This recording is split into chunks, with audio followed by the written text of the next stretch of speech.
Bismillahirrahmanirrahim. Assalamualaikum warahmatullahi wabarakatuh. Allahumma sholli sayyidina Muhammad wa ala ali sayyidina Muhammad. Afan Buya, izin bertanya. Ada seorang penuntut ilmu Buya. Penghasilan kedua orang tuanya itu dengan menjual rokok dan termasuk di dalamnya adalah produk-produk Yahudi. Kemudian uang hasil jualan rokok tersebut digunakan untuk membeli kitab, alat-alat tulis dan lain-lain. Bagaimana hukum menjual rokok tersebut Buya? Dan bagaimana dengan ilmu si penuntut ilmu yang didapatkan dari kitab yang dibeli dengan uang hasil jualan rokok? Terima kasih Buya. Wassalamualaikum warahmatullahi wabarakatuh. Waalaikumsalam warahmatullahi wabarakatuh. Anak disuruh menuntut ilmu karena agar bisa mengamalkan ilmunya. Tujuannya adalah untuk menghindarkan yang haram, bahkan yang makruh sekalipun. Termasuk diantaranya anak disuruh menuntut ilmu adalah agar menjadi pejuang-pejuang yang bisa memerangi segala bentuk ketidakadilan, kekafiran, kemaksiatan. Itu kan anak dikirim ke pondok. Maka orang tua yang sadar akan maksud ini, hendaknya dia juga sadar dong. Masa anak saya akan aku cetak untuk menjadi orang yang memerangi sesuatu yang tidak baik, tapi aku biayai dengan sesuatu yang tidak baik, aneh. Ini aneh. Maka orang tua sekarang yang perlu dibangun kesadaran pada orang tua tersebut agar dia sadar waktu mengirim anaknya ke sini itu untuk apa sih?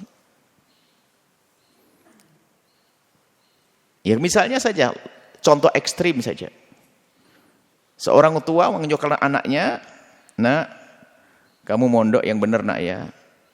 Supaya kamu bisa jauh dari haram, jauhi zina, nyuri dan sebagainya." Rupanya biayanya yang digunakan adalah mencuri dan berzina. Ini aneh, orang tua nggak sadar. Kalau memang dia sudah sadar akan tujuan seorang anak, akan dipilihkan dari harta yang bersih, yang paling bersih. Kemudian juga untuk memerangi musuh-musuh Allah. Nah, sekarang memberi produknya musuh Allah kan membesarkan musuh Allah. Ini sebenarnya keunikan, tapi kebanyakan di zaman sekarang belum sadar makna ini. Kalau ada orang beli produk-produknya, orang yang memusuhi kita, ini sebenarnya nggak ada kesadaran. Apa artinya sebuah perjuangan? Makanya kadang-kadang ini kritik ke dalam. Sebuah pondok pesantren misalnya, yang katanya akan dididik anaknya untuk berjuang di jalan Allah Subhanahu wa Ta'ala. Tapi semua produknya di dalamnya adalah bukan milik saudara kita. Milik orang yang memusuhi Islam. Ini kan aneh. Maka kami serukan kepada siapapun, kalau membantu pondok, jangan pondok yang seperti itu. Karena apa? Wong dia sendiri tidak ingin membela saudaranya kok. Wong belanja air saja, belanja air yang tidak miliknya saudara kita. Bagaimana akan kita bantu dia? Wong dia sendiri gak ada punya kerinduan untuk membela saudaranya kok. Bagaimana kita akan membela dia? Kalau dia tidak cerdas, kita harus cerdas. Saya punya bantuan uang hanya 100 juta. Kepada siapa akan aku berikan? Oh, pesantren itu. Lah pesantren gimana? Pesantrennya tidak pernah peduli urusan seperti itu. Wong dia beli air-airnya musuh. Beli roti-rotinya musuh. Beli minyak-minyaknya musuh.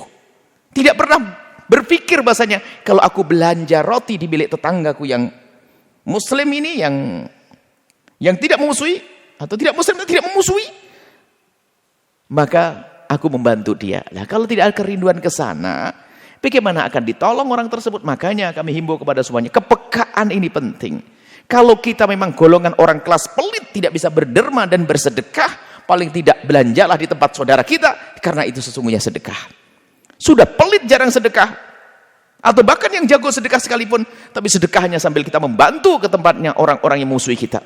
Semua produk yang diindikasi musuh Islam, jangan dekat dengan mereka, harus begitu. Karena apa? Diindikasi musuh Islam kok, tetangga kita masih banyak yang punya kok. Jadi sebenarnya dari sisi kesadaran ini yang perlu dihadirkan. Lah, orang tuanya mungkin tidak sadar makna ini, tinggal perlu disadarkan. Disadarkan, diingatkan pelan-pelan, dikirim surat yang halus, yang indah, karena rizki dari Allah nggak akan berkurang. Nah, semestinya ya tidak akan diberikan kepada anaknya hal-hal yang kurang baik semacam itu. Cuman tidak semua orang tua tuh punya pemahaman yang sama. Ada suatu ketika ada orang memondokkan anaknya. Lalu dia menitipkan uang di tempat yang ada ribanya.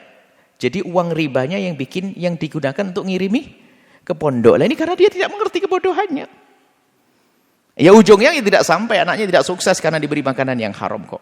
Jadi kami himbau kepada orang tua, untuk anak-anakmu beri makanan yang bersih. Karena apa? Menuntut ilmu itu berat. Akan menjadi pewaris Rasulullah. Jangan sampai mendapatkan ilmu gara-gara makanannya bukan makanan yang bersih dan halal dan berkah, sehingga dia punya ilmu malah menjadi musuhnya Rasulullah.